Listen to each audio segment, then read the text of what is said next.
This meditation is meant to be done whenever you wash your hands. I don't expect you to play this recording every time, so let's keep it simple, enjoyable, and easy to remember. Take a moment. Even though it's only 20 seconds, find the right water temperature. It sounds silly, but oftentimes we use water that's far too hot or far too cold. You deserve nice feeling water. Find a temperature that you like. Now, as you place your hands under the water, imagine any worry, any stress, any tension.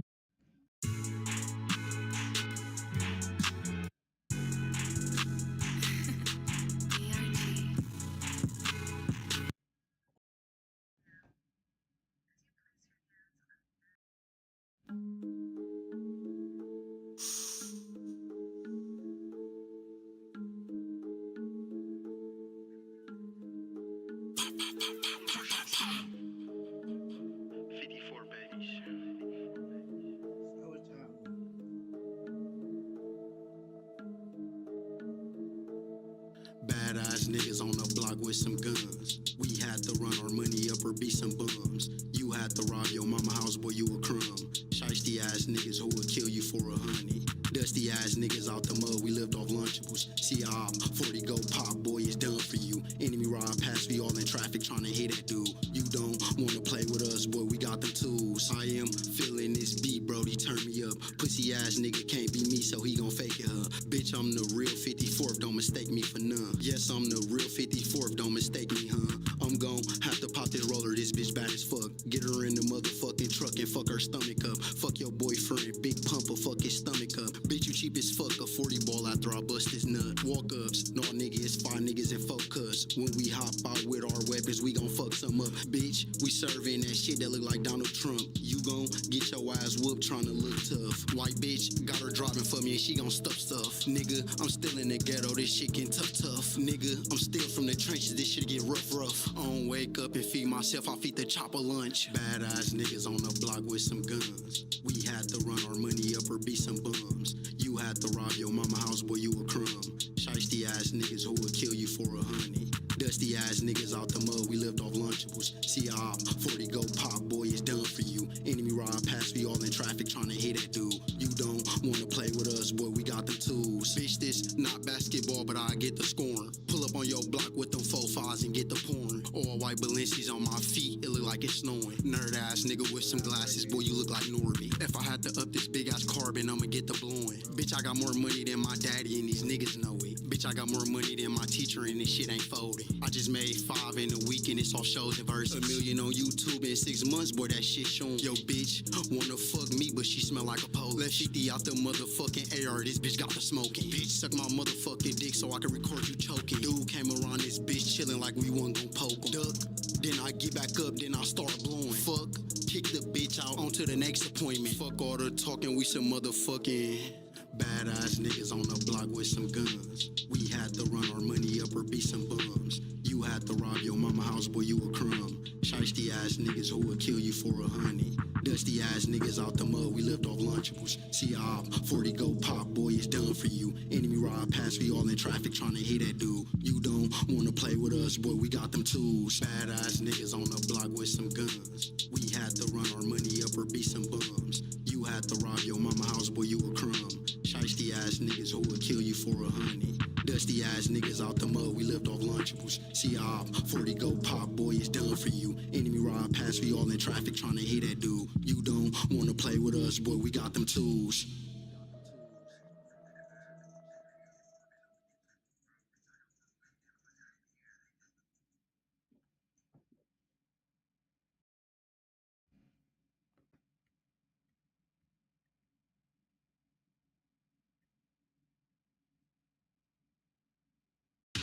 Get game day deals on Uber Eats. This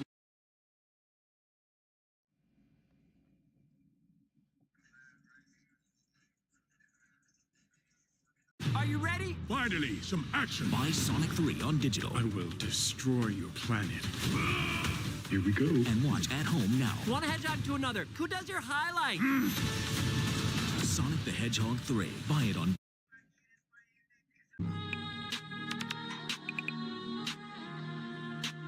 Daddy, we about to be rich, baby.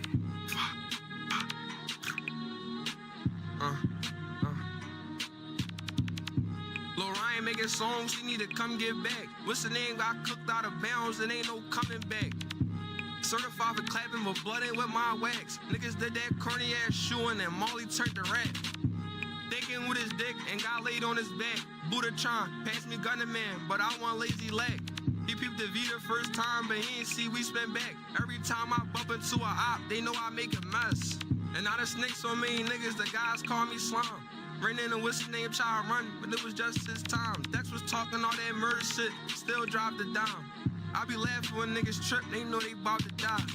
It be funny when niggas troll, cause then we leave him fried. They keep saying they gon' fucking park me, but bitch, I'm still outside. They all shocked that Zine got cooked, but that ain't no surprise. Go to Mickey D's with my gun, bitch, I can't drop my fries.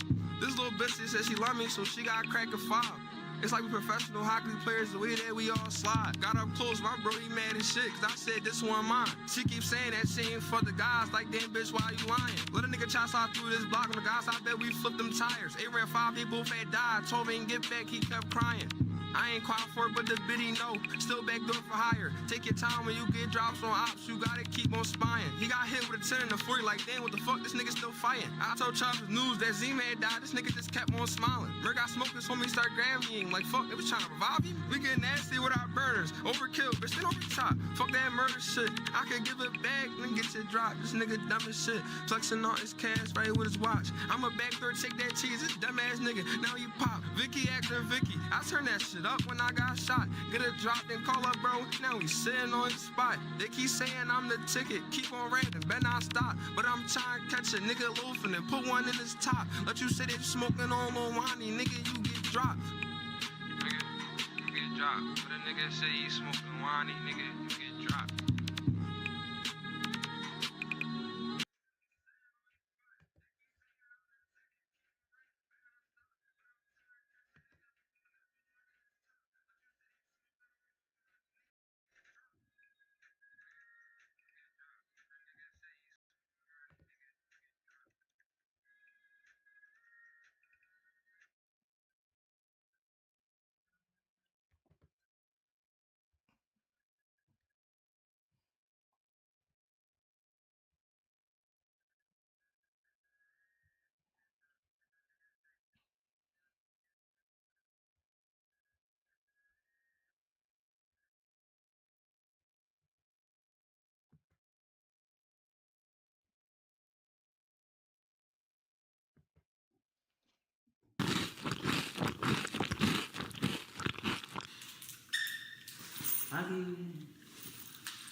Yo, we back.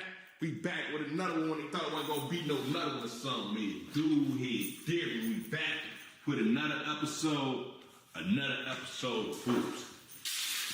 Yeah. Lil Flip. Go. NBA Young. You know that. Do we gotta go there? Go there. go there. Now look, bro, we ain't never seen you on Whoops. A lot of people ain't on For Them Grave. They say, what Flip been at, J-Man? If you doing Whoops, you gotta get Flip up there. We seen his ass on DJU, and it different. Yeah, but this is J-Man, you know? We're whooping today, you know? And hit different when we over whooping. Let's break this shit down, Flip. You know that. It's Flipper, man. NBA Young. Down the hill, Death Row. 11-9, 118, 31 South Prairie. Death Row, 120 Perry. You know that. They hit different. So you from up, so a lot of people who don't know you, you new to the platform, so the world watch Whoops, bro. On For Them Grave. The world watch Whoops. You know that. So, how you looking at this shit? How is you gonna put it like this? When artists get on the channel, bro, I be like, bro, how you coming? Cause the world finna see this shit. You see what I'm saying? So, if I told you Bill Gates finna watch this shit, is you gonna come different than if I told you Finesse 2 times finna watch this shit? Of course, Bill Gates is Bill Gates, but that's 2 times, but that's 2 times. Fucking wrong with you. I'm saying. I flip, nigga. Look, this is strictly wild hunting shit, man. You hear me? 119 down the hill, 118 Prairie, Calumet, Indiana, State. You know that's all our shit, man. Real wild hunters, baby, man. King of the hill, man. This flip, Death Row. So break that down. So for the people who don't know, where was you born, raised? Give us a little bit of the backstory of NBAM Lil Flip, and let us know what NBAM stand for. You know, I was born in the 100s, period. 11831 South Prairie. Straight from the 100. 120 from Perry, Lafayette. That's Death Row. We won. We ain't no separate hoods. We won.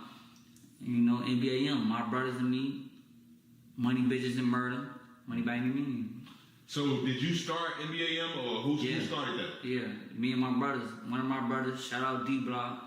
You started that with AOKD? Let's start there. No. Why would you say something? we don't break this shit down. We right here on moves. Now you. Let's start there. If y'all know, man, you talk about you know. Look now, look, you fucked up, boy. You said that dumb shit. Okay, so stop saying dumb shit. We seen, put it like this, some people may know you from the viral video from years ago on phone. Now we'll get into that later, because you got so much. I hate when people kind of dwell on one thing. You got so much other shit that you done did in your career on Fulham Grade. Besides that viral moment on Fulham Grade, right. You a singer now. Let's just break this shit down. So, how Flip coming on Fulham? How you get into? You was a drill rapper. Now you on some better shit now. In my opinion, I say it's better singing on Fulham Grade. You probably ain't gotta worry about niggas at your shows trying to fuck. You a singer now. Break this shit down. Long little Lord, man. Long little John, man. My brother died. He really used to tell me, like, man, you need to sing. Because I always was singing. You know what I'm saying, folks? I always was singing. Like, I always had to sing the bitch panties off. But I was in the streets on Mac. I was in the streets on Rock. I was in the streets. Do your horn singing the bitch panties off? Yeah, and sing your panties off and pop your boyfriend, bitch. But I was on some different shit. You know what I'm saying? But I know how to harmonize. And then me sitting in that cell, doing that time. When you was locked up with Monte, you was singing? I heard you locked up with FYB Monte. Shout out, that's my brother. You was singing in there with Monte. Don't say that. Get out of here. Break this shit down. Look, man. Monte was locked up. Shout out FYB Monte. That's my brother. Folks know. Yeah, I was singing. No, that's my brother though, my homie. Folks, he heard it. He like, bitch, you need to attack. My homie, like me and folks, we did real jail time. We had a phone in that bitch. I was a man in that bitch, you know. Folks will tell you. My brother, he'll tell you how I was coming in that bitch. But folks, he was one of them niggas that encouraged me and told me, you know, constructive criticism. He told me, like, man, boy, you tweaking, boy. Like, fuck all this drill shit and shit that we really doing, that I'm really doing. Talk to the people, man. So, I've been doing that music shit, and like I said, Long Little Lord, man, super. He was one of the motherfuckers that was telling me, and my homie Big Dog, and do that singing shit, man. Sing to these hoes and sing to the trenches. Sing to the trenches. Let them trenches know how this pain is, you know? Okay. That's why I love that shit. And I was really one of the first motherfuckers that was really doing that shit. Facts. So, would you put your Jeremiah from Chicago too? Would you put your singing skills up there with Jeremiah, or who would you compare your singing? Or you up there like you more of a Chris Brown? Like break this shit down. I can't stay. I can't stay. Now, I wouldn't put myself with Jeremiah. Mm-hmm. I wouldn't put myself with Chris Brown. I put myself in Flip Lane. Flip Lane, okay. You know what I'm saying? That's right there. Like, I talk to the trenches, man. You know what I'm saying? I'm with the killers, the robbers, the gangbangers, the street niggas, the third niggas, the righteous niggas. Want to say, but they can't. Because they too gangster, they too killer, they too robber, they too righteous. I'm going to say that shit. Do your homework. Come on, watch that later, bro. Watch that later. Do your homework. Bro, do your homework on watching that later. Shit. Bro.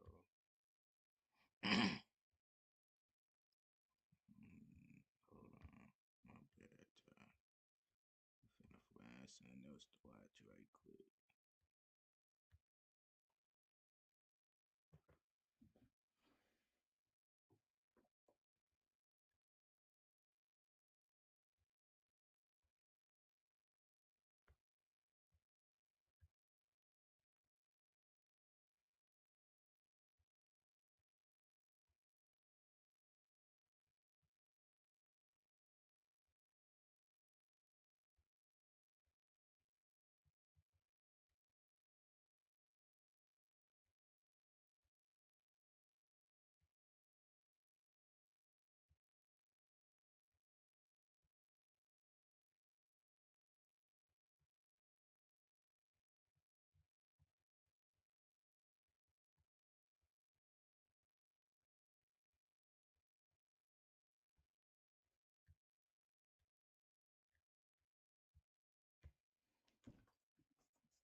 let me show you why I stopped paying for all my other sample libraries. This is Arcade by Output. This thing has sounds, samples.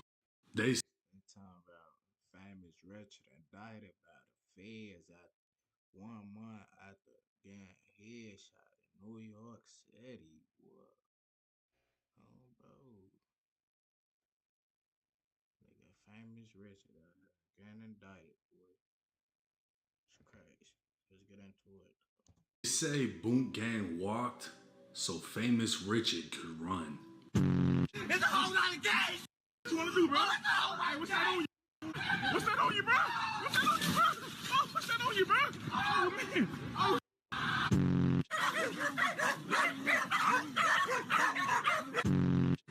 Gang, gang. That purified by your graciousness, we may be. She said turn it off. Yes, get out. She said turn it off. Boom gang, you know what I'm saying? You know what I'm saying? Hey, on King David, since I was a kid, I was always scared of dogs. On King David, y'all know who the fuck I am, shorty? King David, stop playing with me, shorty. Ooh, oh yeah, my dead homies, run up. Run up, my dead homies, I'm gonna do you. Oh yeah. Stop tweaking with me on King Dave. You're not even cut like that before I take your pipe. What's up, everybody? It's 1090 Jake. I'm rocking with y'all and y'all rocking with me. And for this video, we're gonna be speaking on the series of events that led up to famous Richard being indicted by the feds. When it comes to Florida, not many places can top the madness. And then there's Chicago. 25-year-old Richard Sharp, aka Famous Richard, would fall somewhere between the line of troll and comedian. Cardi B always said it's always a motherfucker uglier than you, shorty. So just appreciate life. King Dave, hit that right time. He right, he got that. Excuse me, sir. No, trespassing, get out of here. Get out. No, you just killed me your last time, bro. On King Dave, I'm not Kanye. You're trespassing, you have to leave. Oh, King David, shorty. Oh, King David. Oh, King David, shorty. Gaining fame for his wild antics, he'd move out of Chicago, travel into the more luxurious state of New Jersey. Richard was now close enough to where he'd be able to make content in none other than New York City and be safely outside of the madness that is Chicago. Now, he wasn't necessarily pranking the people of New York. He was running down on one of New York's most notorious gangs, the NYPD. Famous Richard was literally going viral for pressing cops for their guns, and Instagram was loving it. The New York Post would even write an article stating NYPD searching for armed rapper trying to take cops' guns, and the NYPD would file an intelligence alert warning the city about Famous Richard. He'd do a few harmless pranks, come across celebrities, and his career seemed to be on a steady rise. But NYC isn't all glamour and glitz. It's streets, bricks, and projects. And within those streets and projects are the gangs of New York. Now, coming from Chicago, Famous Richard was no stranger to gangs and has an alleged tie to the Black Disciples himself. But many from Chicago would criticize his roots to the city, claiming he grew up somewhere in Minnesota. Richard would take to Instagram with his birth certificate, proving he was not only born in Roseland Hospital in Chicago, but that he's from the Hunnits. Oh, King David, stop trolling me, man. Was born in Roseland Hospital, gang. I am from the Hunnits, gang. Stop trolling me, gang. Located in the Roseland neighborhood on the south side, the Wild Hunnits got its nickname from the street numbers and the high level of crime. It's unknown how long Famous Richard lived in the area, but he definitely has roots in Chicago as his brother fell victim to the streets. On June 3rd, 2024, Chicago PD would respond to shots fired on Merrill Ave.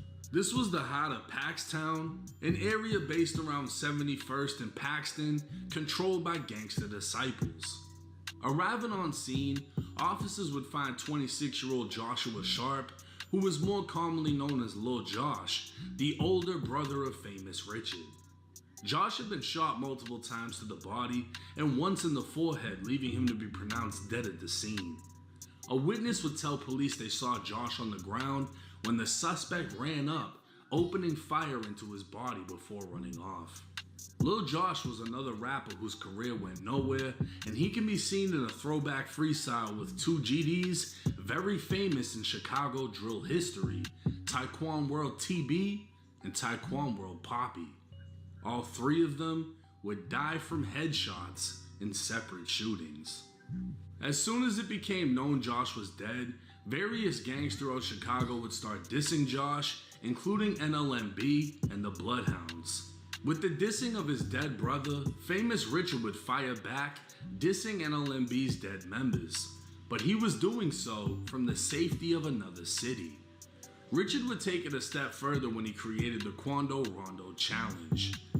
Sheriff's deputies pulling out a man who had been shot in an SUV.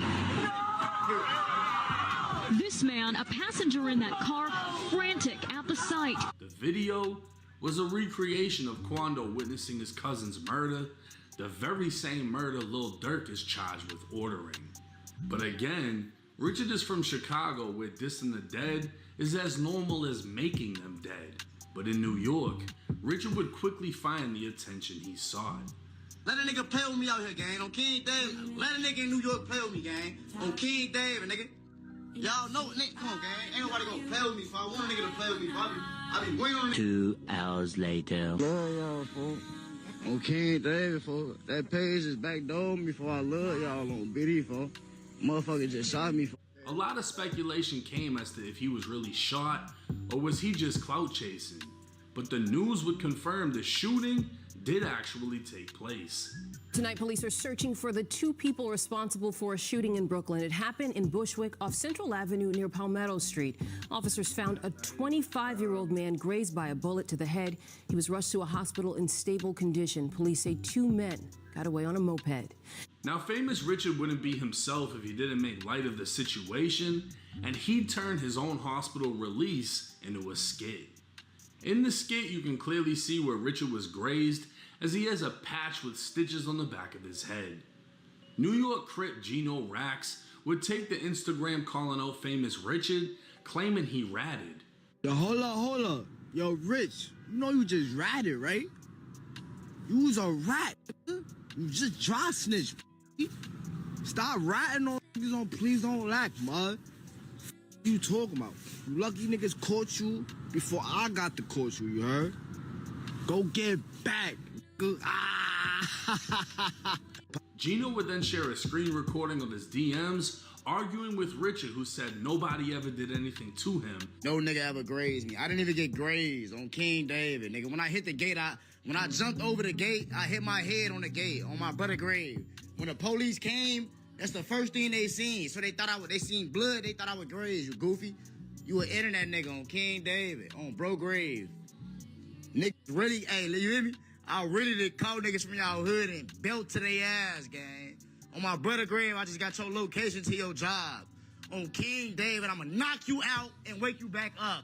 On my brother grave, your ass gonna be trending for the rest of your life. So whether or not he got shot, we don't know, as it's common for rappers to deny it so the shooters don't feel accomplished. But we do know shots were fired, and Richard damn near died after being lured into Bushwick. So almost getting his head took off before the new year, the feds would knock his head off less than 2 weeks into 2025. On January 10th, Richard would be taken into custody and indicted on possession of a firearm by a convicted felon. The feds would allege 1 month after Richard's brother was killed, Richard possessed a 9mm Beretta with a defaced serial number and an extended magazine holding 25 rounds. Richard, or someone close to him, would take to Instagram stating he needs a federal lawyer and he'd call upon his fans and supporters for help. But with the feds, there isn't much that can be done. Unless Richard has Zay Osama money and can get the same lawyer who got Zay 14 months in prison for a Glock with a switch, then Richard can expect to get something around 4 years in federal prison. Whether it was his brother's death mixed with the paranoia from the dissing Richard did, or he just kept it on him, knowing he was playing a risky game in New York, Famous Richard's career has officially been put on standby and could quite possibly be ended as he awaits federal prosecution. Break free with the new Opera GX, the browser that puts you in control with a brand new design that frees up even more. Now with the internet, it's almost like a gladiator ring, right? The fucking Coliseum. That's what the internet has become, because the consumers, the people that's watching, they want more and more and more. They want riskier shit, more dangerous shit. You're pussy if you don't do this. You're a bitch if you don't do that. And then when you do it, you're stupid, you're dead. And then they're in your comments saying, ha ha ha, whatever, you got smoked, right? That's the internet. Boom Gang did crazy shit, especially for his time. He's really like one of the pioneers of doing crazy fucking shit. He was running up in churches, running on store counters, everything. But he completely changed his life around. He was on drugs, he was on this, he was on that, completely changed his life. Now he's a man of God.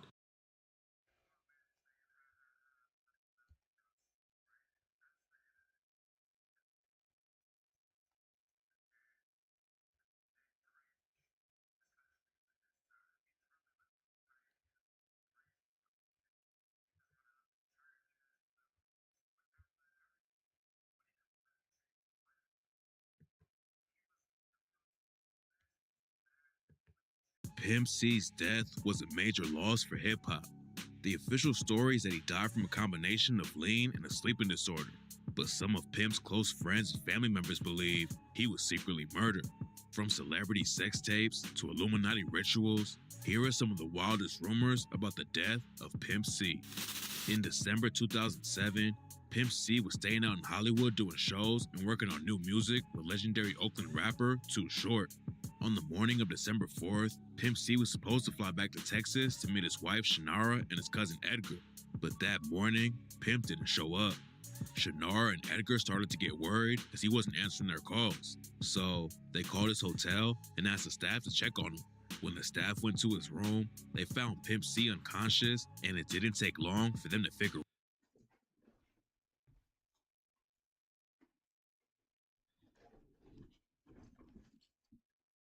out he was dead.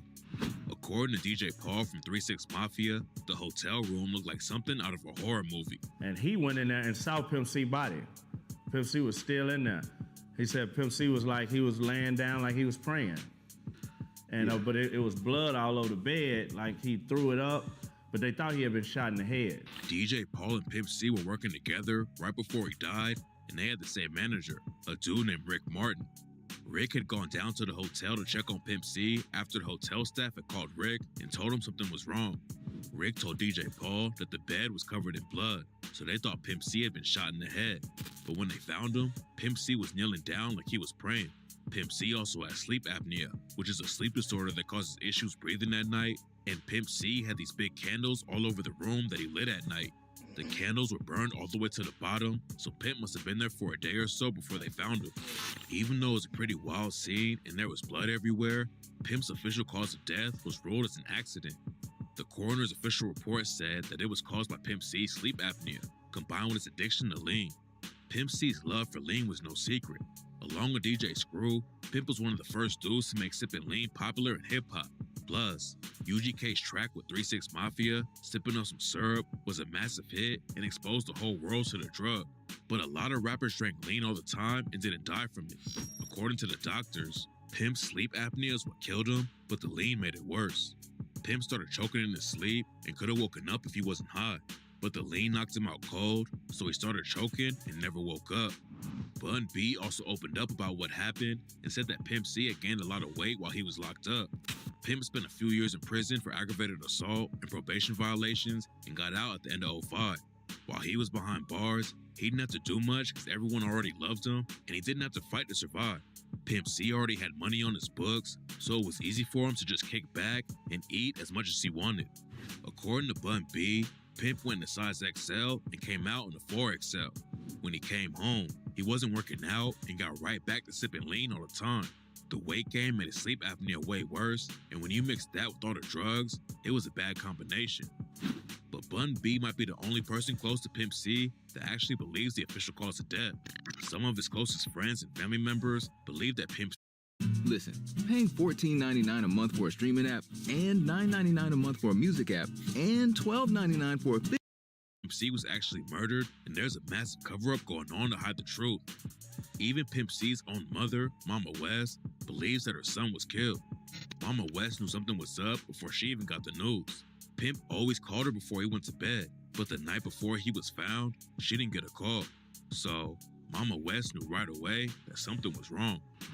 Julia Beverly, a journalist who wrote a biography about Pimp C, said in an interview that Mama West always believed Pimp had been murdered. Well, his mom believes he was murdered, and she basically breaks down the reasons why she believes that. According to Julia, after Pimp died, the media ran with the story that he overdosed on codeine, but that was all cap. Mama West believes that Pimp was poisoned, and that someone was in the room with him when he died. His mom claims there was someone shady in Pimp C's inner circle who was responsible for his death, and she even thinks she knows who it was. In the interview, the journalist Julia says that she looked into the rumors, but she didn't find any evidence there was a cover-up going on. But Julia did lay out Mama West's theory in her book. Mama West also did a radio show where she talks about what happened. According to her, the coroner told her straight up they didn't know exactly why Pimp died, but they knew it wasn't a drug overdose.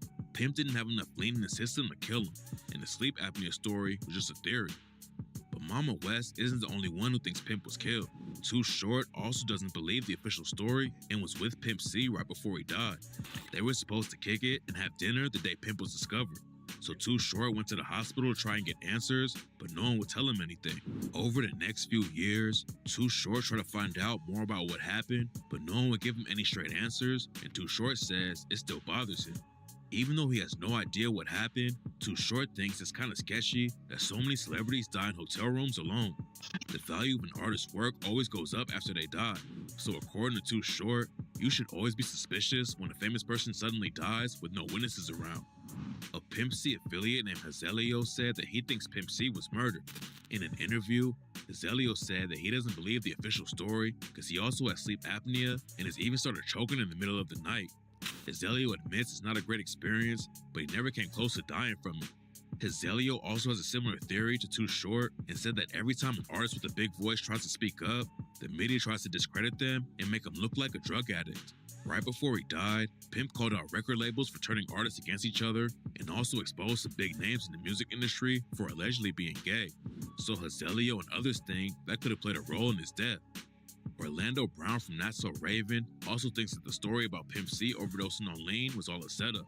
After blowing up on Disney Channel, Orlando got into making music, and Orlando's mom had connections to UGK. She got in touch with Pimp C, who agreed to be Orlando's mentor and show him the ropes. So, Orlando Brown was around Pimp C for about 5 or 6 years before he died.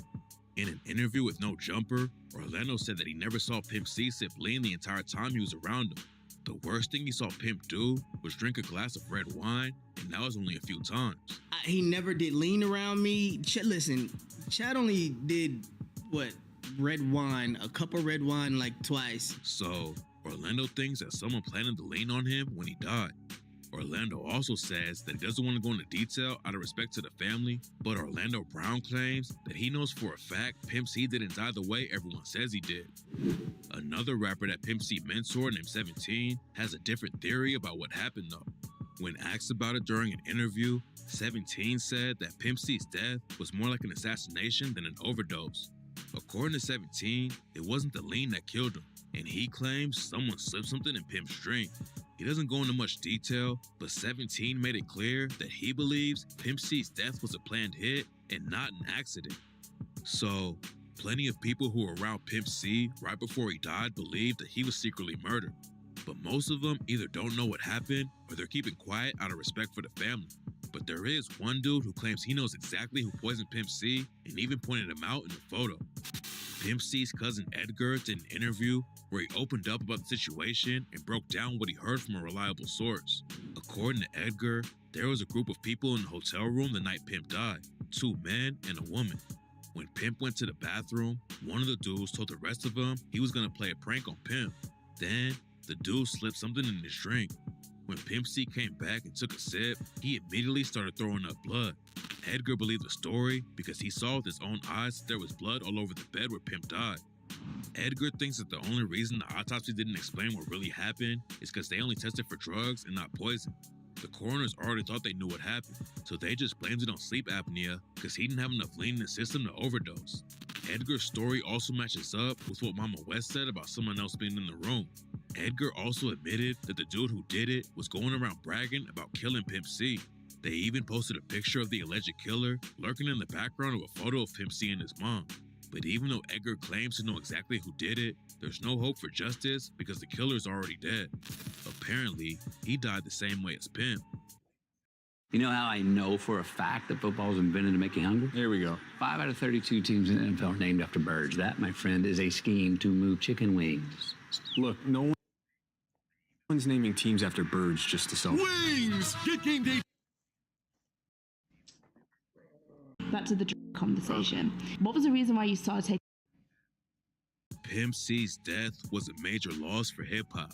The official story is that he died from a combination of lean and a sleeping disorder, but some of Pimp's close friends and family members believe he was secretly murdered. From celebrity sex tapes to Illuminati rituals, here are some of the wildest rumors about the death of Pimp C. A woman. When Pimp went to the bathroom, one of the dudes told the rest of them he was gonna play a prank on Pimp. Then, the dude slipped something in his drink. When Pimp C came back and took a sip, he immediately started throwing up blood. Edgar believed the story because he saw with his own eyes that there was blood all over the bed where Pimp died. Edgar thinks that the only reason the autopsy didn't explain what really happened is because they only tested for drugs and not poison. The coroners already thought they knew what happened, so they just blamed it on sleep apnea because he didn't have enough lean in his system to overdose. Edgar's story also matches up with what Mama West said about someone else being in the room. Edgar also admitted that the dude who did it was going around bragging about killing Pimp C. They even posted a picture of the alleged killer lurking in the background of a photo of Pimp C and his mom. But even though Edgar claims to know exactly who did it, there's no hope for justice because the killer's already dead. Apparently, he died the same way as Pimp, and his brother was also killed by a tractor. They were both involved with some bad people and ended up getting taken out. But that wasn't the only bomb that Edgar dropped. He also suggested that Pimp C's wife, Shannara, might have been involved because she was acting very strange right before his death. Edgar was supposed to go with Pimp C to LA. Whenever they traveled together, they always had connected rooms in case there was an emergency. But on that particular trip, Pimp C's wife, Shannara, told him that Edgar had to work and he couldn't make it to LA. Edgar didn't have to work and told Shannara that he was planning on coming. So right away, Edgar knew something was up. Edgar also claims that Pimp and Shannara got into a big fight on the way to LA over a Bentley. Pimp wanted a car service to take him to the airport, but Shannara wanted to drive the Bentley and leave it in the parking lot. Pimp thought that was a bad idea because he didn't want to leave an expensive whip like that in the public parking lot, but Shannara made it a big deal, so they took the Bentley. Not only did they park it at the airport, but they also left it in the tow zone. So Pimp had to call Edgar and ask him to move it.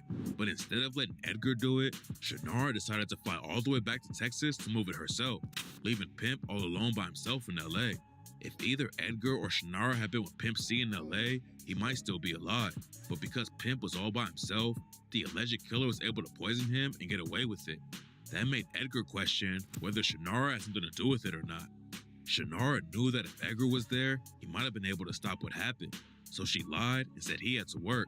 It's also sketchy that she demanded they drive the Bentley to the airport when they could have easily hired a driver. Plus, there was no reason for Shannara to fly all the way back to Texas when Edgar could have easily moved the car for him. The whole thing just didn't add up and seemed real sketchy.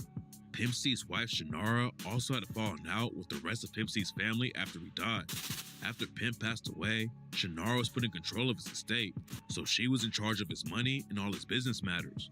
But after about 9 years, one of Pimp's kids, Chad Jr., filed a lawsuit to have Shannara removed after she messed up the finances.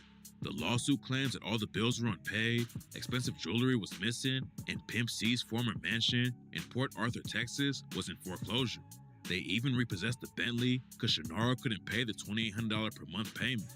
Shannara argued that she had invested her own money into keeping Pimp C's name alive, but without him around to perform and make music, the money was tight.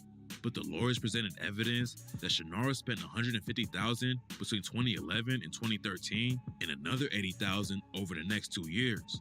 That money was supposed to go to all his family members, not just her. But none of Pimp's kids ever saw any of it. Public records also showed Pimp C's estate owed $7.2 million in back taxes and $5.1 million to former UGK manager Byron Hill. Plus, the judge found that there was $150,000 worth of jewelry and other assets missing that Shannara couldn't explain. Pimp's son, Chad Jr., started to get angry when Shannara dropped 3 Pimp C albums after his death and was showing up at red carpet events. Shannara claimed that she never saw any money from the music and all of it was spent trying to keep the Pimp C brand alive. But the judge wasn't buying her story and removed Pimp C's wife, Shannara, from managing the estate. Based on how she spent Pimp's money after he died, some people believe Shannara might have been part of the conspiracy to have him killed. But there are also plenty of other theories about what might have happened.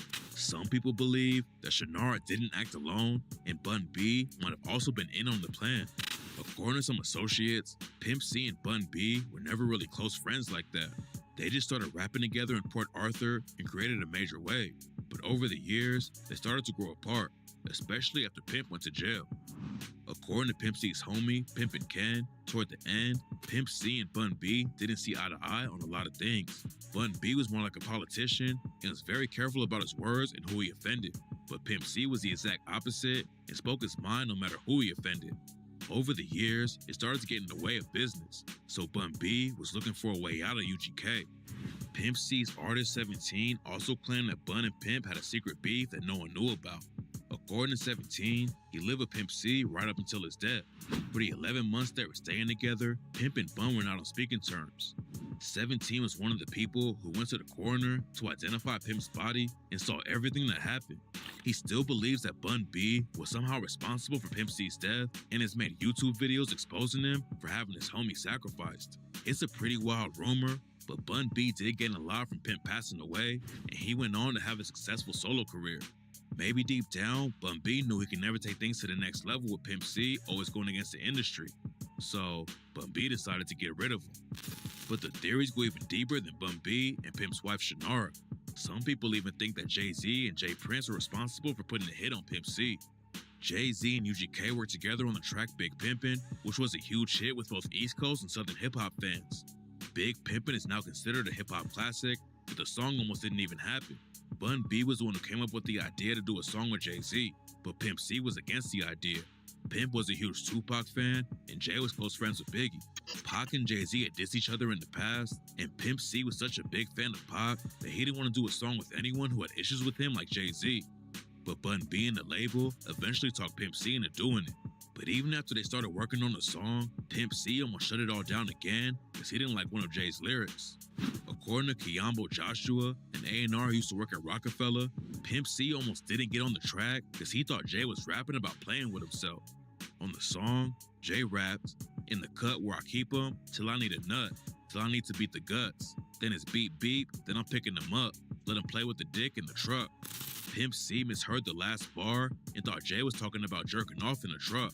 Pimp told the A&R Kiambo that he couldn't get on a song with a dude who was talking about jerking off in a rap song and called it career suicide.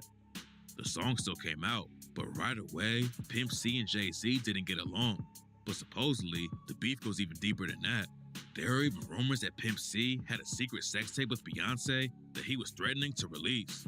Pimpin' Ken confirmed in an interview that Pimp had a sex tape with a huge star in the music industry.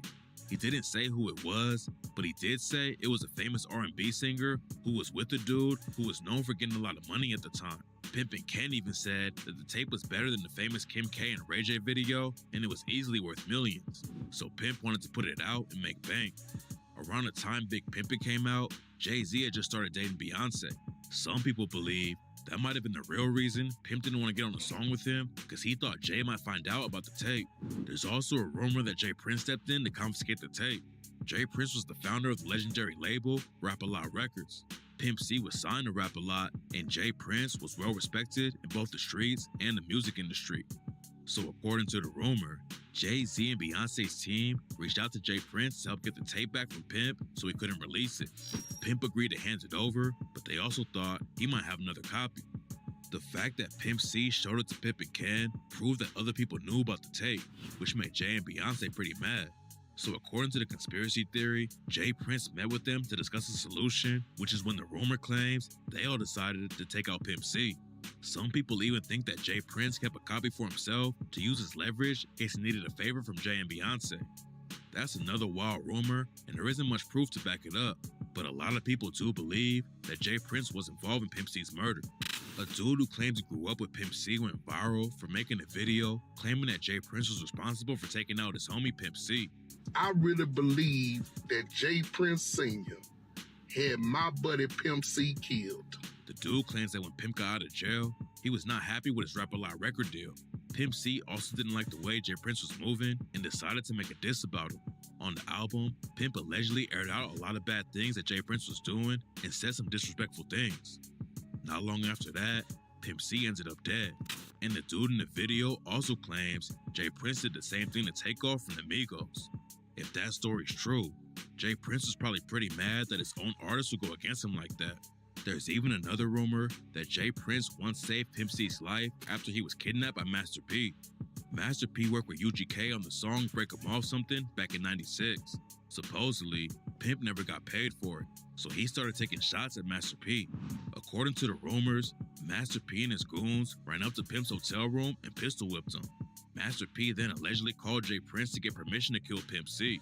Jay Prince said no and even banned No Limit from parts of Texas for a while. So if what the dude in the video said is true, Jay Prince was probably furious that Pimp would diss him after he already saved his life. So there's all kinds of theories about who might have called the hit on Pimp C, but some fans think the conspiracy goes all the way to the top and that Pimp C was actually taken out by the Illuminati. Pimp C was known for speaking out against the music industry and airing out artists and executives for allegedly being gay. Right before he died, Pimp went on a wild rant in Ozone magazine where he took shots at Neo and Russell Simmons for being secretly gay.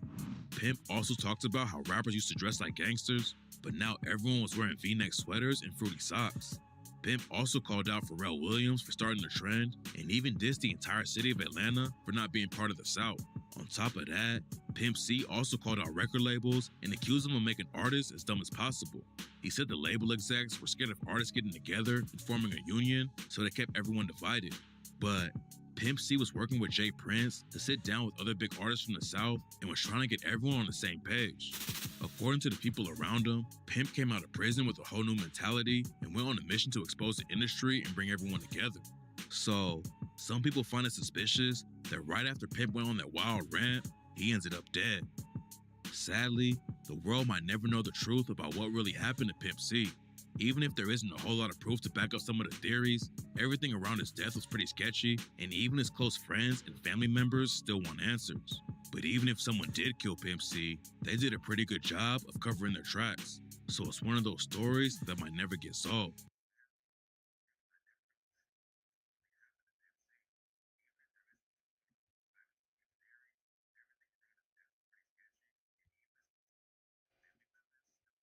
New Lux Cravings boxes from Taco Bell.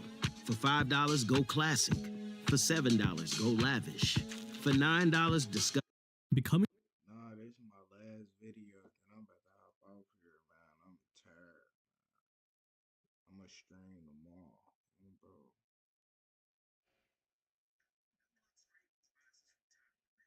I'm gonna stream tomorrow, for real.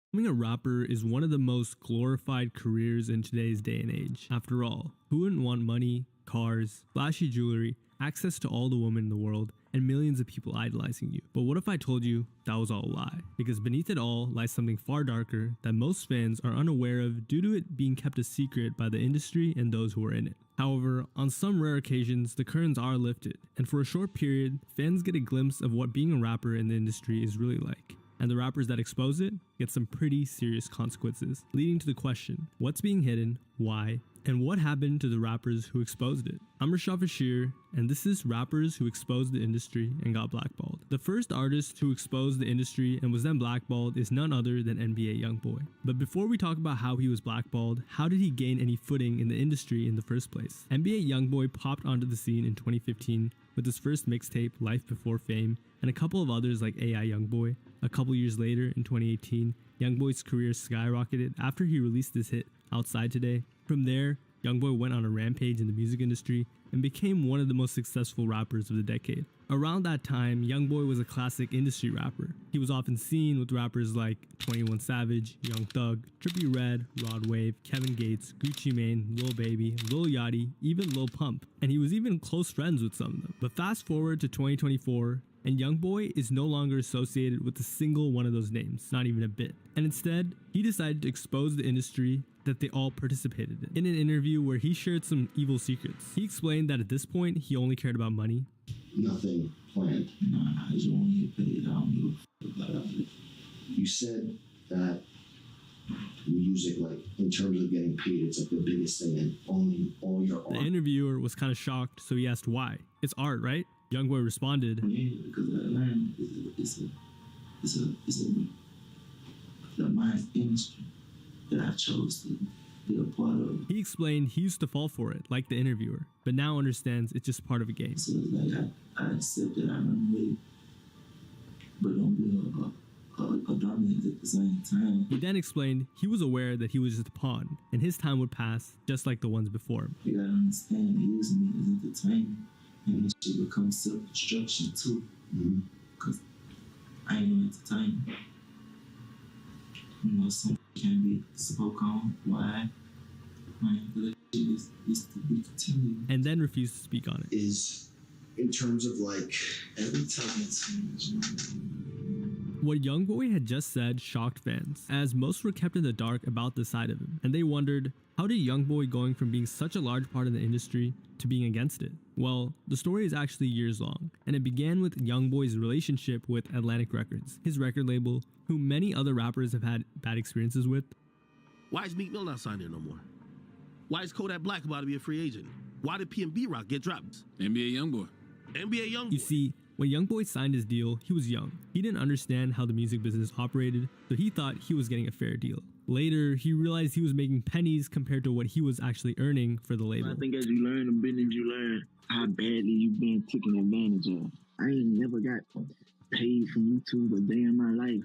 Make all the money off my YouTube and then give me a small percentage out my all that slavery, son. But you know, that's what we signed up for business. So it's safe to say they had completely bamboozled a young Youngboy. He was very happy when he first signed, since he was kept in the dark about a lot of the details. When he signed his $2 million deal, he was so excited that he bought a baby tiger, a G-Wagon, a huge house, and more. But it's hard to really fathom how severely Youngboy was taken advantage of during those years he was with Atlantic Records until you see the numbers behind it all. Atlantic Records had made over $100 million off of Youngboy since he signed. For example, Youngboy is the king of YouTube, earning 9 billion views in just 5 years, and DJ Academics revealed that after running the numbers, here's what it came to. NBA Youngboy's YouTube page generates 292 million views a month, which means that YouTube pays out his label approximately $1.4 million a month. Approximately 16.8 million per year just for his YouTube. Furthermore, since he signed, Youngboy had given Atlantic Records almost 500% of what they asked him output-wise, and they still weren't willing to even give him a little bit of ownership over his music. And it's actually wild when you hear the facts. Why did Atlantic basically tell Youngboy, listen, after 22 albums that you dropped in a time period where we only contracted you to do 5, hey, we'll negotiate and give you this amount of money, but we ain't giving you all your masters back. Back then, when Youngboy signed, he didn't have anyone to help him. These are real things. What does that mean? When Youngboy started, he's 17, he's 22 now. You don't understand what the f going on. He's just putting out music. He had no idea what he was doing when he was young. These are things that to a 17-year-old coming in the game, that was like when he got in the games. But today, he has people in his corner like the morally righteous music mogul known as Birdman. That was a joke, by the way, because I know some of you guys are going to think I'm being serious. Who showed him how much he's been robbed of. It took a team to be around him. Now he just started, and that's why he loves Birdman so much. Even though, you can say whatever about Birdman. Birdman helped him understand, and his team as well. Bro, you just satisfy, theoretically, you satisfy your contract 4 times. They're eating crazy off of you. Look how much they own your YouTube money. They own this. To show you how bad Youngboy was messed over, in another interview, Youngboy explained that his record deal was basically slavery. What have you learned about the music business since you got in? That is slavery. Why do you say slavery? explaining he really should be getting more and got only a small fraction of what he actually made. We don't get what we deserve. Man, you gotta think about it, bro. Out of this whole, say if you make 300 M's, out of this whole 300 M's, you ain't gonna probably see shit with 20, 30, or probably not even that. You never know. There's always some new pussy they're trying to come in with. Getting 20 to 30 million out of 300 million, then taxed at a 50% rate, and then ran through because, you know, he's a rapper. It's just highway robbery. So most fans understood when in 2022, the chart-topping rapper turned down $25 million to re-sign. Because although it may sound like a lot, as you just heard, it was nothing compared to what he was making. However, what a lot of fans don't know is that Youngboy was willing to stay at one point, even after all this mistreatment. There was a possibility he would have stayed at one point, but they weren't talking the shit he talking. Because labels don't really believe in giving you ownership, they believe in only paying you to own you. Again, he wanted a partnership, but they wanted to own all of his music, which may have been the reason he referred to himself as a slave. Youngboy wanted to partner with Atlantic. He wanted to, hey, listen, we partner, but I own my work. Atlantic said, we'll give you more money, you'll never own your work. Not over here. And you'd think after this type of treatment, Youngboy would have trouble staying relevant and keeping up the numbers he was getting. As after all, the promise that labels make you is they'll blow you up and keep you mainstream if you sign with them. In return, they get to own your music. However, it turned out to be the exact opposite. Despite his mistreatment, Youngboy continued to be wildly successful. He racked up 5 number ones and plenty of platinum certifications. So this doesn't add up, right? An extremely successful musician just being blackballed for no reason. Well, there was a reason, and it was his horrible relationship with the label. He hated them so much, he even made a crazy offer just to get out of his deal, which they denied. Since then, he's dissed Atlantic every time he could, and his feud with Atlantic is so bad that they have even tried to make him fall off without any luck. For example, I was going number 1 2 weeks straight with a mixtape, so they took it down off the charts, laughing emoji, I don't give a you still can't stop me. Don't sign to Atlantic if you're an artist. They're not going to support you, especially if you live a certain way.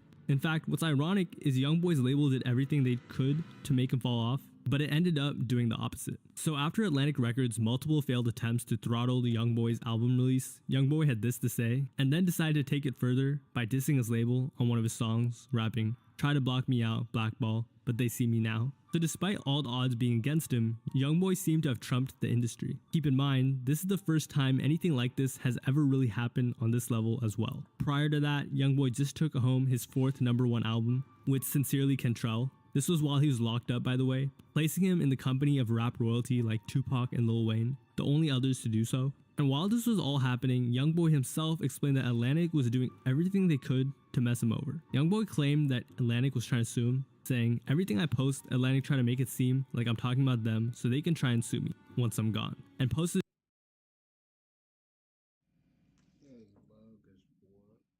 Looking to be more productive this year? Here's how to be really to Instagram again saying this: "Don't sign to Atlantic unless you want to be a slave. I repeat, don't." And Youngboy's fight back against Atlantic only made it worse. His public campaign against Atlantic made tons of young artists not want to sign to the label, and this made them hate him even more. The situation got so bad that they had to get Kodak Black to make an announcement saying he loves Atlantic. So most record labels, or most people, would assume that Atlantic Records would drop Youngboy after this insane feud. But Atlantic Records was smart. They wouldn't let go of Youngboy. Instead, they wanted to kick him down as far as possible till he was no longer commercially successful. And to be honest, it may have worked. But before we get into that, here's the strategy. They were going to make sure he wasn't doing well commercially. If we're Atlantic Records, it makes no sense that we spend and we exhaust every option to send him off the label with a bang, knowing we already control all of his masters. We own it. Then they were going to lowball him and try and force him to sign another contract that, to put it lightly, wasn't favorable, but it didn't really work. Youngboy turned down every deal they sent to him. If he drops an album selling another 150, his leverage is so crazy that they either got to go double in the amount of money they offer him now, or they got to let him walk. It's in their best interest that he don't go too crazy, that he could be humbled and think, hey, let me stay with Atlantic. Atlantic don't want him to be independent. Trust me. So in 2023, NBA YoungBoy broke the internet when he signed a $60 million deal with Cash Money Records. It sounds like a lot, but if you look at his streams, it's not much. He wanted $100 million from Atlantic if they weren't going to give him ownership. However, this is a partnership, meaning there's a lot more money for him in the long term, as he gets this advance, plus he'll own his music in the future. So it looked like things were going very well for NBA YoungBoy. But then, YoungBoy's collab project with DaBaby sold 30K, and people were confused, wondering, how was this even possible? Because YoungBoy was a commercial monster. 30K are baby numbers for him. So fans and critics began raising their eyebrows. YoungBoy being a part of anything to sell 30,000 week one looks fishy. I know what he do. And I know what he just finished doing. He just finished beating Drake for the #1 album. Then he was tied. He was close for the next 5 weeks. You know what he do on YouTube. You know what he do. He run the numbers up. They believed it had something to do with Atlantic Records, who, as you just saw, YoungBoy had been dissing, purposely rigged the album so it would get low sales. They're supposed to get 2.5 million. Because you would assume that this goes. And then YoungBoy just pops up saying, y'all, Atlantic. And now magically, beating Drake, that. It looks like there's no support there. No, see, it looked like more than that. It looked like this is stepped on. However, that wasn't even the end of it. As it turned out, beefing with one of rap's largest labels was only one part of the equation of YoungBoy being blackballed. See, it may have been clear that YoungBoy had stopped participating in industry politics, but more importantly, after YoungBoy stopped participating in the game, other rappers stopped showing him the same love. And it wasn't their fault. In a live stream, DJ Academics explained that rappers in the industry were basically not allowed to show YoungBoy any love. When Drake dropped, everybody and their mama posted his album. If Thug drops, the whole industry posted. Travis drops, the whole industry posted. YoungBoy dropped, and it was not that many. However, many fans point out that YoungBoy doesn't mess with that many rappers himself, which is true. You might say, well, YoungBoy don't with nobody, and that's true. However, he does collaborate with tons of rappers and even help certain rappers make comebacks, such as the Migos, with their single, and even they don't show him public support, which is honestly just sad. YoungBoy in the last year has been on collabs with Future, Migos, Nicki Minaj. Did all of them post his album? Did they show the support? I think that YoungBoy was used in a good capacity for other artists when they needed singles. It was clear YoungBoy was just being exploited. It kind of shows me how cliquey the industry is. If you're a part of the clique, they basically you out. But if you're not really that cliquey with everybody, they act like and he was right. But to be fair, YoungBoy wasn't making it easy for himself. Besides that, YoungBoy has also been beefing with many notable figures in the industry, the most famous being Lil Durk, like when he said, "This that Squid Game, O-Block, Pack, get rolled up." This was him talking about the passing of King Von to taunt Lil Durk, and this beef has made the most notable figures in the industry side with Durk, who is a more industry-friendly artist. And a lot with Durk, you gotta be a certain type of artist to be able to just be in the middle. If you kicking it like your brother, so in a situation on that, I feel like. Another example is in YoungBoy's song F the Industry, where he would diss them, including the head honcho himself, Drake, first explaining that all these industry rappers were all B-words for thinking they would be able to gang up and get rid of him, rapping, "Top says F all these guys in the industry, ass people, clicking up and thinking they're gonna finish me." And that when he spoke to Drake, he told him he was on Durk's side, so he couldn't collab with YoungBoy. Talked to Drake over FaceTime, told me he messed with Durk, damn this stuff getting to me. But YoungBoy wouldn't let it get to him, and now they were enemies, saying, "Tell me that like he the shit I'm doing, but he can't do shit with me. Damn, you my enemy." By the way, YoungBoy and Drake have a collaboration from 2021 that hasn't come out. But he didn't just diss Drake and Durk. He also dissed Lil Baby, Gucci Mane, 21 Savage, India Royale, and even dissed Apple Music for promoting his ops. The song went up on YouTube and went crazy almost immediately. See, most artists in YoungBoy's position would be thrown to the curb, but despite all odds, YoungBoy was still on top and continued to defeat the industry. For example, in 2023, he collaborated with Lil Nas X, who actually reached out to him first, and rappers like Tyler, the Creator, have shown him immense support. Sending love to NBA YoungBoy, man, for real.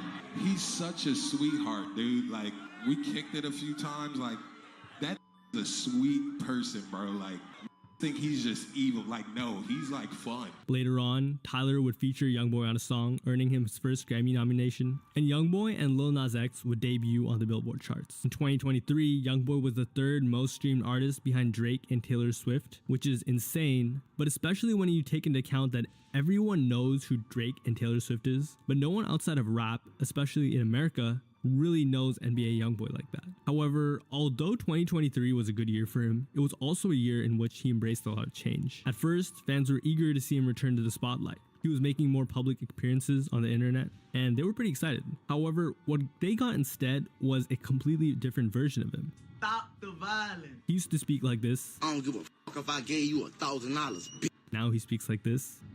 Thank you.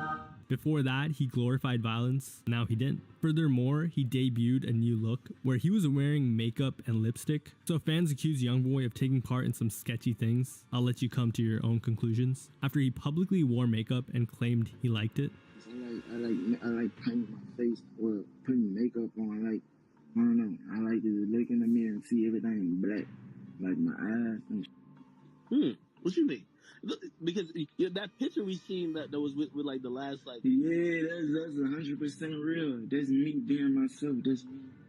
I don't know. I feel comfortable that way. Like. Is that like face paint? Nah, I don't know. Coming from the Gravedigger himself, this was pretty shocking. So it made sense that fans were really confused, and they began to think that they were witnessing the fall of NBA YoungBoy. Remember, YoungBoy was originally locked up for possession of a firearm while on probation. He was running from the cops when he was pulled over, and I guess he was just such a demon that he had to be tracked by K9s, all allegedly, of course. You be hiding. We real headhunters, man. Come on, man. Just open their mouth and came to what they was, man. So, with his new soft-spoken voice and new look, his fans had a hard time recognizing him. But it turned out that YoungBoy actually had a pretty valid reason for a switch-up. He explained that once again, it was due to the industry that had forced him or rewarded him for such behavior. And after a lot of reflection, YoungBoy explained that he was trying to right his wrongs, as he had been far too much of a negative influence on the youth. He explained that from the age of 16, he was given millions of dollars from the industry. At the time, he didn't realize how they had trapped him, and when he did, it was too late. In that interview, he reflected on his life quite a bit and said he realized that he had had an incredibly negative influence on the youth, which he visibly regretted. Look at the shit I spoke about. Look at the shit I put in these people's ears. Man, I feel very wrong about a lot of things. How many lives I actually am responsible for when it comes to my music. How many kids and people have gotten caught or put this shit in their ears and actually hurt someone. And now I'm sitting back like that. He explained that it changed the way he thought of music completely, and that he was becoming a Mormon, getting married, which is pretty wild considering. Some crazy sounds in here.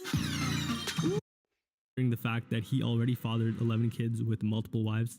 Well, this would not be a great move in terms of his music career. A good example of what happens when you try and become a peaceful/spiritual rapper is NLE Choppa, who tried to become a spiritual rapper, flopped, his career went down the drain. He then went back to rapping about violence and substances and blew up again. Fans were worried the same would happen to NBA YoungBoy. But luckily for fans, YoungBoy never tried to take that route, at least musically, and stayed true to his Gravedigger roots. That's a joke, by the way. But the fall-off narrative remained, as YoungBoy's erratic change in personality may not have made his music more peaceful, but it did have an effect on it. He was rapping completely differently from how he was in the past. For many fans, YoungBoy just didn't hit as hard, and his music wasn't doing the same numbers like he was back in the day. And this wasn't just a little bit of outcry from his diehard fans. Everyone was speaking about it. For example, the notorious music critic Joe Budden agreed that YoungBoy was trash as well.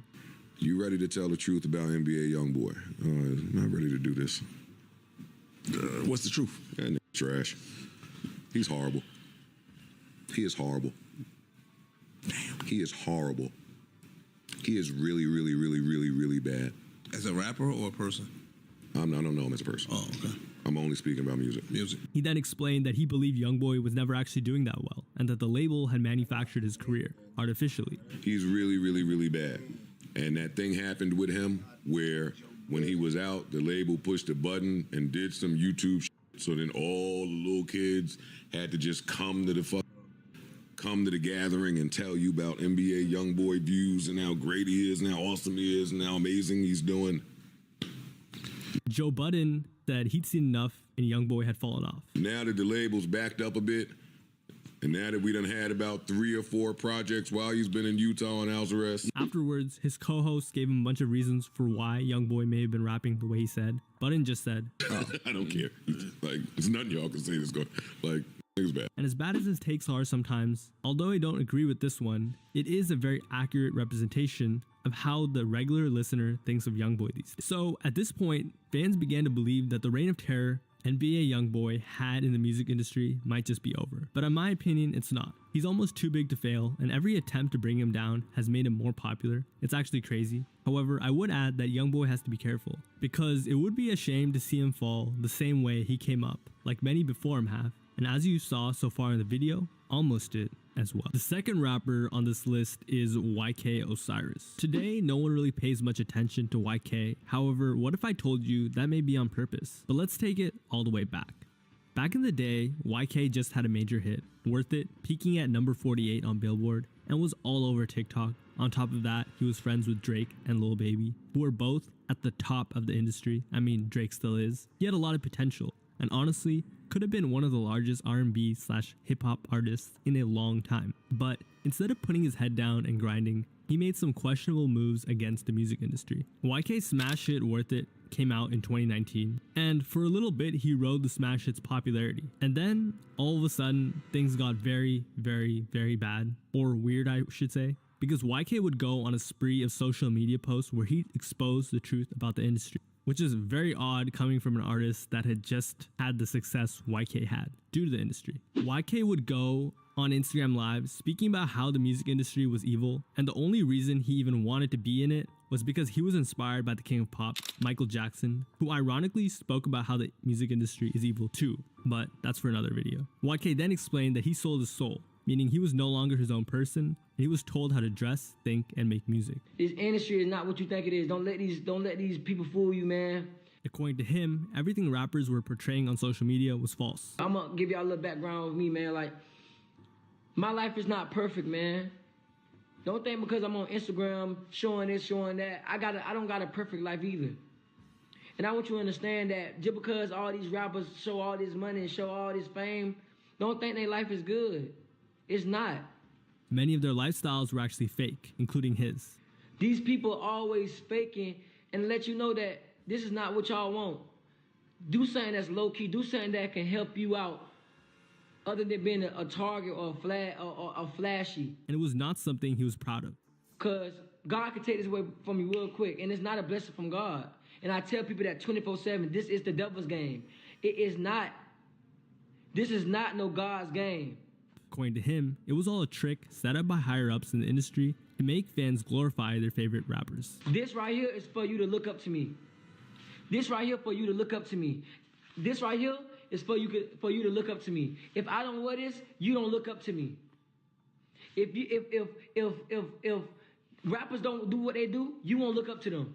And that some of the people watching his live were next to be fooled and fall into the trap. If these people know who they are, you won't look up to them. You won't want to be like them. That's why the game would never end, because there's always somebody want to be like somebody else. These rappers' life is not good. What y'all think it is? He then explained what it was like to really be a famous rapper. Stop saying that it's a God blessing. This is not from God.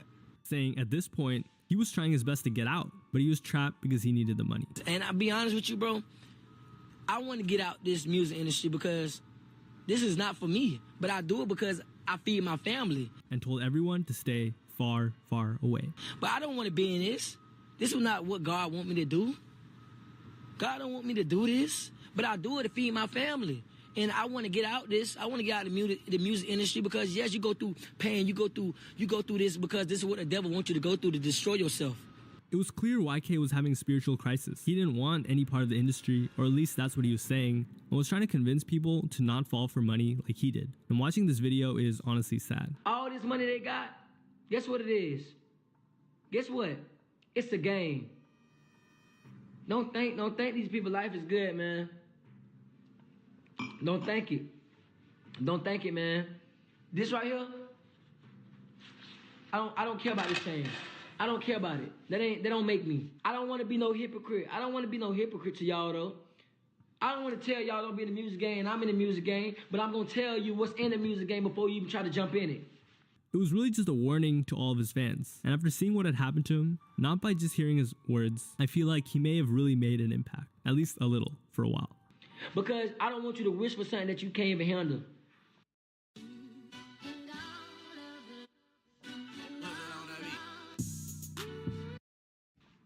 I don't want you to wish that, oh, I want to be just like Osiris, and when I get just like Osiris, I go through all this problem, then you blame me.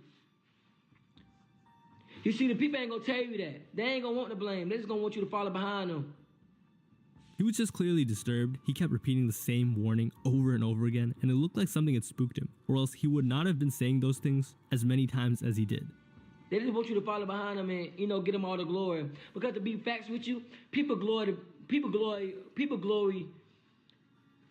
us more than they glory God. People don't glory God no more. People glory rappers and fame. People bow down to all these rappers. People cry for all these rappers, but they won't cry for God. What that tell you though? He then dropped a song called where he called himself a slave to the industry, saying, "Shackles on my feet, yeah, they won't let me be. Won't you set me free? Break this hold on me." Where he's telling his label to free him because he thinks he's a slave to the industry. But YK didn't just come for the higher ups. He came for all the people who were taking part in the game as well, calling them out for being fake. You know the fakeness in this. You know the bull crap that's going on in this game. What I feel like this game, this music, it has come with so many obstacles that you gotta go through. You know what I mean? It comes with so much bull crap you gotta go with. You gotta deal with. He even admitted he would pretend to be friends with people and knew they would do the same. I tell people this all the time. You gotta pretend in this game. A lot of people are like, oh, this and that. You have to know how to pretend. You gotta know how to smile. You gotta know how to act like you love somebody when you really don't love them. And he exposed them in a funny way as well. A lot of people are like, I love you, you're my brother. You don't even know me. But you gotta do that though because it's the game. How your grandma doing? You don't even know my grandma. You know what I mean? But they do that because it's the game. He went even further, explaining that artists only cared about you if you were hot. Tell y'all something about this music industry and about all these features, all these big artists y'all look up to. If you not hot and if you ain't booming, if you don't got your name ringing in these streets, niggas don't care about you. And those same artists that would show him love wouldn't actually tune into his new music. And niggas be so fake, bro. This is why I don't be fucking with niggas. This is why I don't be friendly. Like, artists have the same line. And then they be like, when you dropping some more music, nigga, you don't give a fuck. Why you care?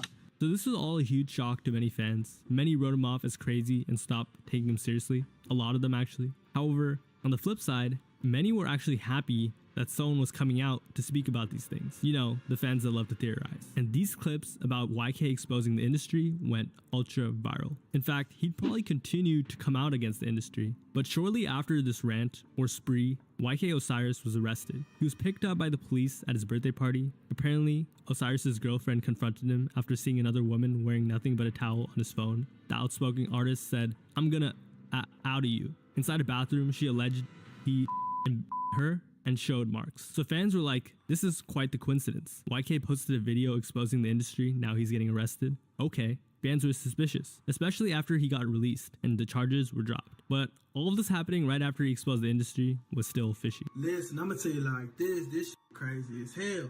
YK Osiris just got arrested for assaulting his girlfriend. Now I think it's f***ed up because the boy just got done making a video talking about the music industry. After that, Osiris became a community laughingstock. Rappers would just befriend him and make fun of him. After Osiris lost the bet to Drake, he had Osiris doing push-ups in Air Drake. 21 Savage would also take part by roasting YK Osiris for his fits. He just couldn't catch a break. Moreover, after all of that, Osiris then claimed the industry was going to get rid of him for good, if you know what I mean. As soon as you sign that contract and get that money and take that money, you sold your soul. So all that mimic talking about, oh, he sold his soul, she sold his soul. If you sign that contract, if you sign a contract and got that money, you sold your soul. Period. Point blank, period. As soon as you sign that contract, you sold your soul. When you do that contract, say do all this and do all that, and if you don't do it, you're going to get put on the shelf. You sold your soul. So why was this so important? What people liked about what YK was saying is that it highlighted an important part of the industry people don't talk about and gloss over quickly, and it hits way harder when it's from an artist that's present in the industry and had pre-saying it. Because if it was coming from someone who's washed up, everyone would just say they're just doing it for clout. And of course, they probably are, to be honest. The reason why people or the industry would have liked him to be silenced is because normally nobodies in their mom's basement are the ones who say these types of things, not the actual artists themselves. But in all seriousness, I do believe that it was just a publicity stunt from Osiris, who had shown he was mentally unstable in the past already. After that, Osiris admitted he had fallen off when a girl told him straight up. But the girl was like, oh, the last time you dropped when I was in high school, I graduated already. I graduated college. When she said that, I was like, melodies from heaven, way down. Yeah, I've been taking care of this field for 20 years. Here we go again. And for 20 years, I've asked myself the same question.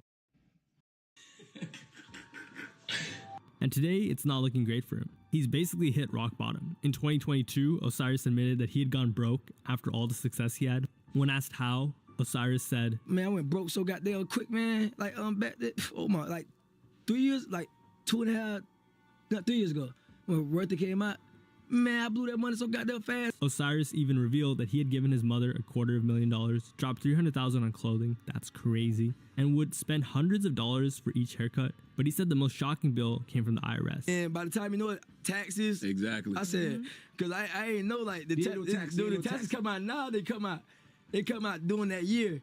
By the time you know, my account said, this how much you owe? I said, yeah. How much did you owe? I think I was like 190 or something. 190,000? Yeah, something like that. But it was crazy. The money went so quick, bro.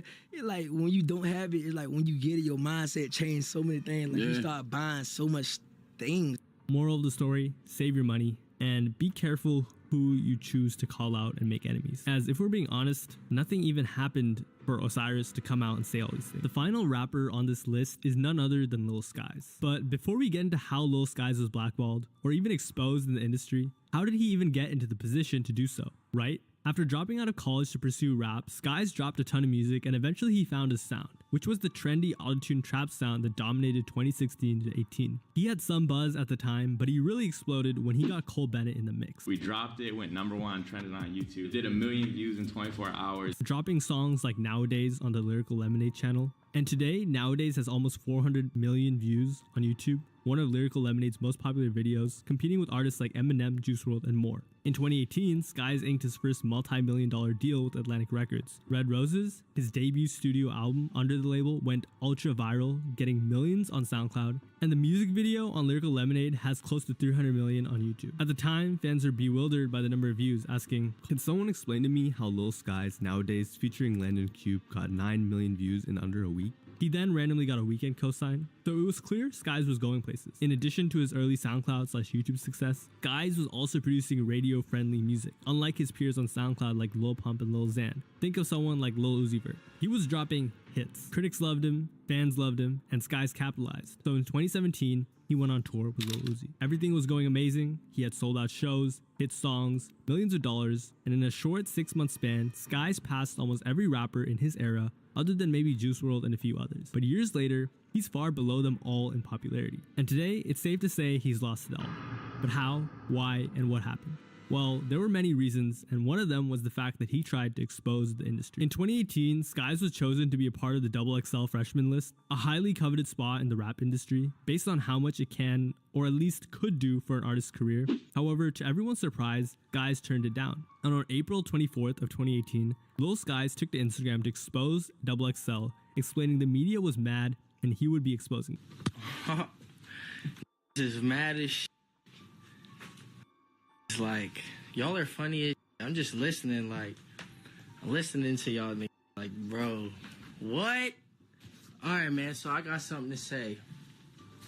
So y'all asking about XXL, y'all already done seen all that, right? Y'all already done seen everything, da-da-da. I didn't show up, you're right. I did not show up to XXL. I didn't. No. He explained that XXL was rigged, so he decided he wouldn't be joining it. Wait, what? Why would he say that? XXL isn't rigged, right? And you know why I did not show up to XXL? For one, I'm gonna tell y'all straight up, because the people who see the media, they be trying to make shit seem all bad, and this, that, and the third, and all this shit. Nah, bro. XXL reached out to me months ago, bro, and chose me to be a 2018 XXL freshman. So he came out to quote-unquote expose them. Guys then went on to say that he was one of the people. How the f*** you choose me to be a freshman before the fans even get the vote? That's just not fair, bro. Like, the world didn't get the vote to choose Lil Skies to be a freshman. And that XXL was rigged. Regardless, even on the vote poll, when the votes came, when you guys were allowed to vote, I still won. I still got on the list. But even before that, they chose me to be an XXL freshman. Come on now. The list is rigged. I'm not about to be on no... You're not placing me in no category, bro. You can't place me in no category, for one. Like, I don't give a about that shit. He just cared about the music. Who cares about these silly little blogs, right? My focus is music and the stage. That's it. I don't care about nothing else. I don't care about no XXL magazine. I don't care about no category. I don't care about this, bro. I'm lit forever. The youth, we live forever, bro. Everybody's saying, like, we freshmen for life. The new 5 YouTube.